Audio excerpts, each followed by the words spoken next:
What's up, guys? I haven't posted anything in a while, so I figured this year I'll start off a video with a little bit of driving in the MK3, and then also want to talk to you guys about this car, a little bit of what I've been up to with it. I don't know where I left off last year with this car. I had to get the frame refixed on this car. Some things that weren't done right. I had to get the whole engine bay painted, and then I ended up scratching it just recently. And I'll show you that. Just want to talk to you guys a little bit about. Look at that. I got 3 pedals installed in here. So I got the clutch master installed, and also the brake booster. I bought a new brake booster from online, from eBay. It's actually a Toyota one. So I ended up purchasing one and got this all installed yesterday, and started working on pretty much some other stuff, cleaning up the floor a little bit, just so I can start putting sound deadening. Start putting sound deadening in here, and then also the passenger side. Talk to you guys a little bit about that, and a little bit about the door. Things like the floor stuff that I want to talk to you guys. Started replacing, a little bit of these pieces. The other one, the factory one, I ended up cracking. So it's, I can literally see through the floor. So started wanting to replace some of the stuff, and then I want to put some seam sealer from underneath the car, just so that this is sealed properly, because I don't want any water coming in if I were to go over some puddle or anything like that. Just want to not have a nice clean interior with the sound deadening and also the carpet, and have nothing come up from the bottom of the car. So like holes such as this, that were done by God knows who. There's some holes here and there that are just coming through the floor, like here. Just need to start sealing it up, and then wipe it down pretty much the whole floor, and then start putting sound deadening in it. Got the whole power coated and stuff. I wasn't planning on doing it, then I got called out on Facebook, so now I got it done. Looks pretty nice. And then the new dash, I started transferring over everything from the old dash to the new dash, and then ended up finding out the new dash is cracked. So I got to figure that out and fix that. It's not too big of a deal, but it's kind of annoying because I spent $900 on a new dash. This Grannis piece, talk to you guys about that. Got this all cut up based off the diagram that's provided on Grannis, but the one thing that I kind of not lining up, I've noticed, was this piece right here with that hole right there. Because when you put this in, and if you're on the passenger side and try to eyeball it, like with the holes and everything here, for some reason it doesn't line up, and I can tap this screw, because I know Grannis did mention that doesn't really matter. You can self-tap this screw and just, put a tapping screw in there. What is it? The self-tapping screw, whatever. And then bolt those two down. But the thing is, I don't know how much exactly truly the shifter is going to stick out from this particular hole. I don't know if it's going to need to be slightly adjusted and stuff like that. So I'm holding off on bolting that down and putting seam sealer around it and locking that in place. So I think I'm going to wait until I have the motor in and the transmission in. And then once the transmission in, I'll just slide that through and then bolt that down and put the seam sealer around it. So for me to do all that, I'm probably going to hold off and putting the dash in, but we'll see. I want to start, I do want to put the dash in, start putting the audio and all that stuff in here, just so I have an idea exactly what else needs to be done. But baby steps. I did start cleaning up the wiring and all that stuff. There was a little box here with all that wiring mess. I cleaned that up, and I had to clean up some of the wiring back there with new fitting and tape and all that stuff. Like for example, this wiring right here. Let me see if I can zoom in. Like you can see, like I had to clean that up. There were some weird wires sticking out of that one particular wire, so I had to clean that up. Stuff like that. So now what I'm planning on doing is I need to take that fuse box out, because I ended up finding out yesterday after I posted pictures on Facebook that there could possibly be corrosion buildup in that fuse box. So I want to take that out, clean that up if there is possibility of corrosion, because if I'm going to build this car, it's going to be built right. And plus, I'm not in a rush to get this car done. It's going to take a year or two for me to get, purchase everything and start installing and, and finding things along the way that are broken, so, that's pretty much, what's happening with this car right now. Like, for example, found out this is broken, so I had to order this piece. And then the other thing is I installed a new key lock piece. This was missing on this car when I first originally got it, so I installed that, right? But now I'm running into an issue like this. Now the wire you get is a 3-plug. It's a 3-wire plug. But the thing is, it does not work with the factory harness, which is 6 wires, which makes absolutely 0 sense. I don't understand how this is 6 wires. So like, what do you need 6 wires going to a key lock? Just one key lock thing. So it could be some grounding electronics, the glow light, whatever for the key locks, and God knows what else. So I got to figure out the wiring situation here. But the key lock does work when you put a key in, lock it, but I think it's not going to lock everything else. So that's pretty much how I'm understanding. So stuff like that, I'm running into issues. And then also like this is moving around. So if I put a light in here, I see light through here. So like if I were to wash the car, there's gonna be water obviously that's gonna go in here. So I gotta figure this out, what to do with it, if this is not installed correctly, or if I needed some new gasket, which I don't think this actually, they sell, you know, gaskets separately, or if I should just put some kind of a silicone or something on the back over here. So that's what I got to figure out. And then I bought audio brackets for both the front, the 6.5 from Amazon. I'm probably going to hold off until I figure out everything else here. But that's pretty much it. Let me show you the engine bay.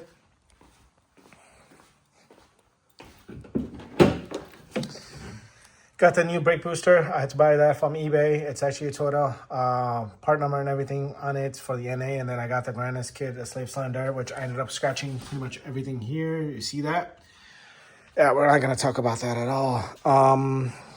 Everything else that are going to be done on this car this year is suspension work. I bought P2Ms for all the P2M suspension stuff. So that's going to go on here. The coilover, HKS coilover is going to go on there. Rock Auto TT front brakes are going to go on there. TT rear calipers are going to go on there.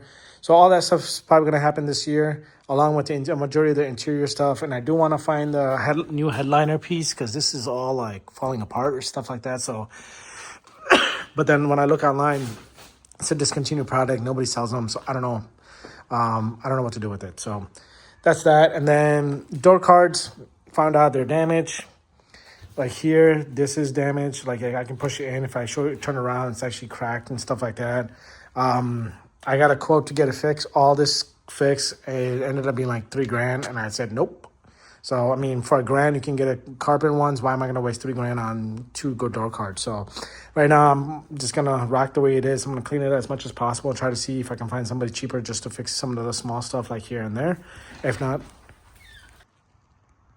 all right. So I got cut off there. So pretty much the door cards, I gotta find somebody cheaper to fix, because I can get carbon ones for like $1,000, and then to fix this at $3,000, it makes no sense to me. I'm just gonna rock it the way it is, and however long I can. I don't care about if it's dirty or what, as long as I have door cards in the car, because these things are discontinued and everybody's asking $1 million for it. Now, lastly, I want to talk to you guys about that. I don't know if I did talk to you guys last year about this. I don't remember, but fully built 2J block, was built by AP. 10-to-1 compression pistons, IP pistons, and BC HD rods, real street, billet mains. Pretty much just fully built to handle 1,000, maybe more. Built by AP Don in Ohio. So that's all ready to go. I do got a brand new head in the basement, which I got to send out to, I don't know, either Head Games or Port Solution in Florida. I haven't decided where I want to send it yet. Everything's for this stupid car is costing $1 million. Not $1 million, but everything's expensive as hell. Yeah, I mean, this is going to be a couple of year project. It's, it could be sooner if I have money, but I don't. And I'm taking my sweet time and doing on my spare time. So that's pretty much it. I want to talk to you guys about, it's not big of an update, just building the car here and there slowly. And yeah, enjoy the second part of this video. Is basically going to be me taking the Supra out. I took the Supra out today. It was 58 degrees. And did a good amount of pulls in there, so enjoy the video. Towards the end, I got a call to take a dinner order. And so I was trying to do that and do boost pulls at the same time. So enjoy and have a nice day.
spicy one.